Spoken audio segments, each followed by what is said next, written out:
students. Today we are going to study lesson number 4, reproductive health, which is the last chapter in our unit, reproduction in organisms.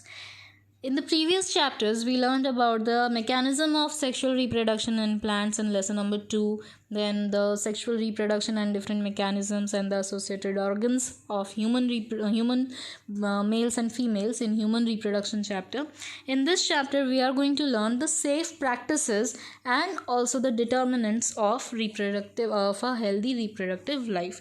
What are the safe practices which can help in maintaining a good reproductive life, and what are the different diseases or serious threats which can hamper the individual's reproductive capability. So, let us start. Reproductive health is defined as the state of physical, emotional, behavioral, and social fitness for leading a reproductive life. All the aspects of a healthy life, that is physical fitness, emotional stability, behavioral aspects, and social fitness of the person, all these matter in the reproductive capability of the individual a lot. A person has to be totally sound in all the aspects of healthy life in order to maintain a healthy reproductive life. If a person is physically in pain or discomforted, so that is definitely going to affect its reproductive capacity. If a person is emotionally down, stressed, or in acute depression, that will also lead to the disturbances in reproductive health. Why? Because we studied the reproductive conditions are totally regulated by hormones. Hormonal regulation is a key factor for maintaining reproductive mechanisms healthy, right? So if a person is in very depression or in a stressed out condition, so that is definitely going to affect the hormonal fluctuations. There will be hormonal fluctuations in such person. According to World Health Organization, reproductive health is a state of total well-being in all aspects of reproduction, that is physical, emotional, behavioral, and social. India was the first country in the world to launch action schemes and programs regarding family planning to accomplish total reproductive health as a social goal at national level in 1951. And to create awareness, to spread this message, the government had started the stamp also, I think in the year 1980, having the slogan Chota Parivar, Sukhi Parivar.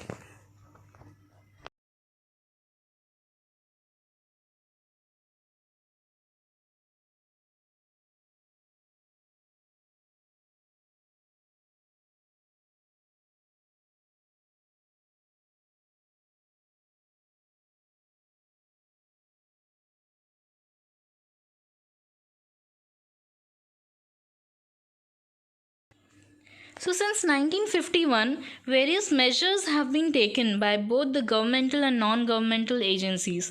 So let us see what were the different measures, what were the different steps taken since then. Awareness about family planning programs called as family planning initiated in 1951. Sex education is introduced in schools to provide awareness.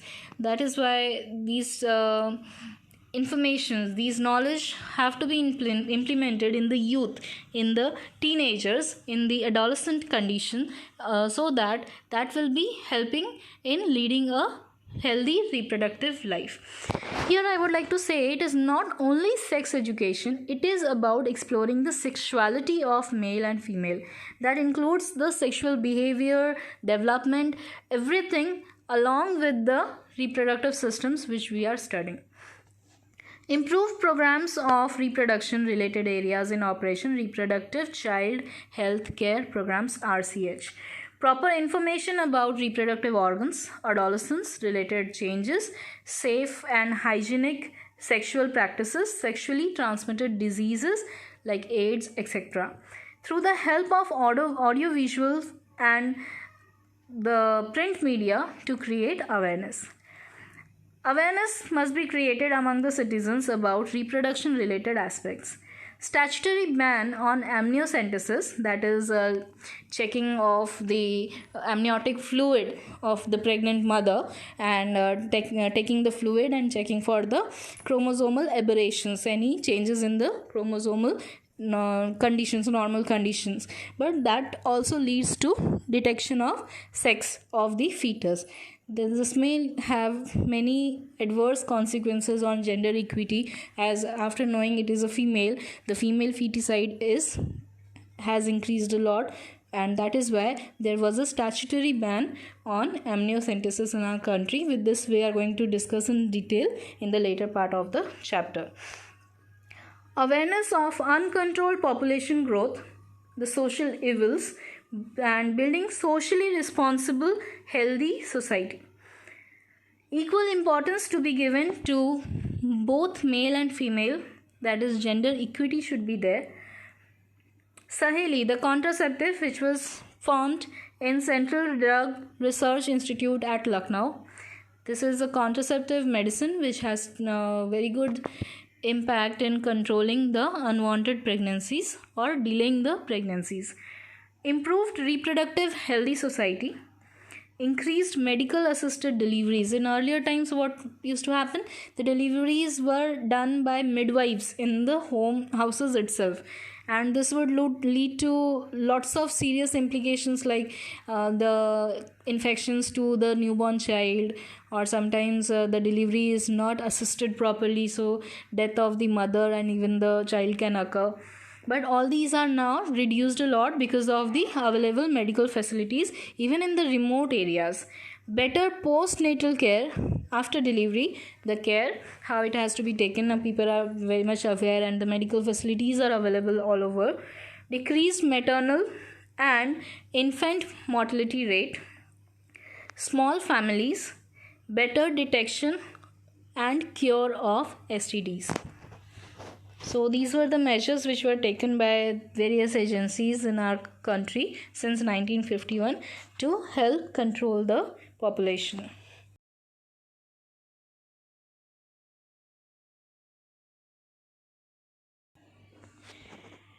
The increase in size and growth of human population, which is an unbalanced situation as compared to the needs and the requirements of the population, is called as population explosion.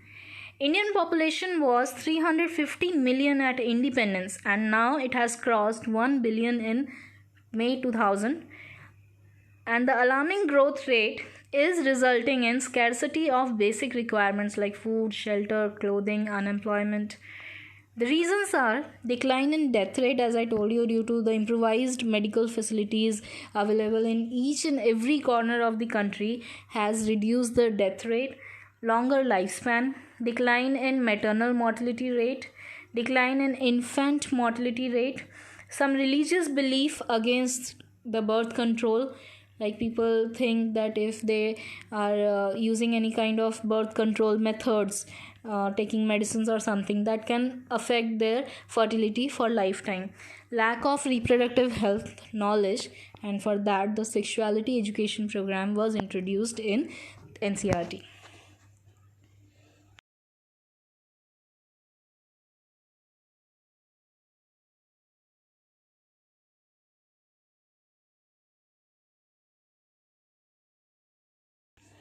Now let us look at some stats of world population. Here you can see China is leading with 19.4% and India is following China by 17.5%. If we compare the stats which are given in 1950-2020, then you can see India was second in world population, having a good gap between the China's population level. But in 2020, India has almost reached to the level of China's population, and it is estimated that in 2100, India will outrun China in population and will become the most populous country in world.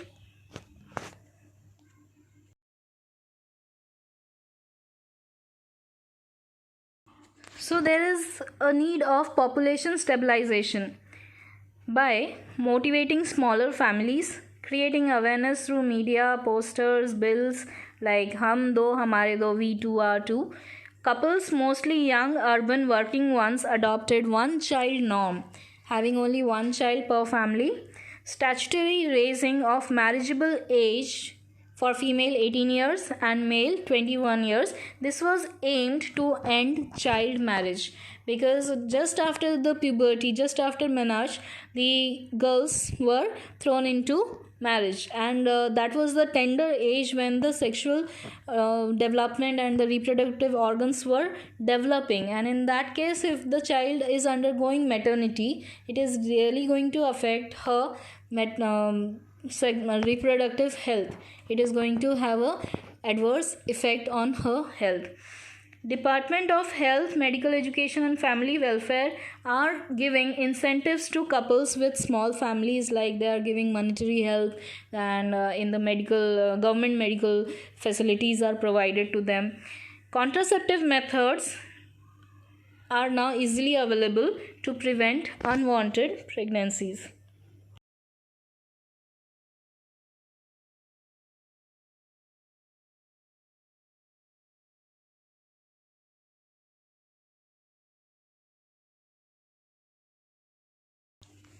Sexually transmitted diseases. These are the infections that are transmitted through sexual intercourse.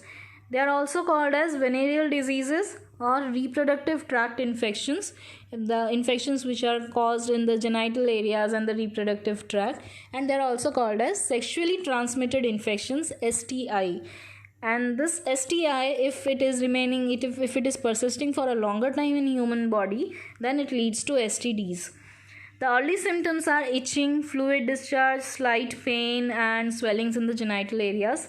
Transmission of STDs like hepatitis and HIV, they occur commonly by transfusion of infected blood, sharing of infected needle or other surgical products, transfer from infected mother to the fetus through placenta, unprotected sexual contact, and multiple partners. Complications which occur due to chronic STDs: pelvic inflammatory diseases, abortions, that is natural abortions, stillbirths where the newborn child which is born is still or dead, ectopic pregnancies.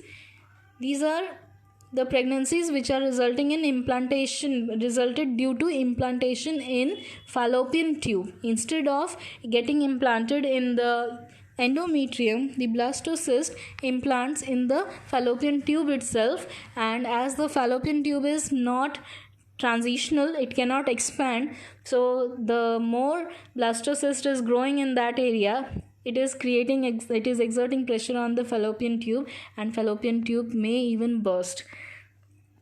Infertility or even cancer of the reproductive tract.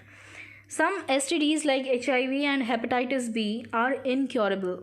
So there is only one method, one way of staying safe from STDs, that is prevention, and that can be achieved only through education. Regular medical screening is required, regular medical checkup is required, and unprotected sexual contact and having multiple partners should be avoided.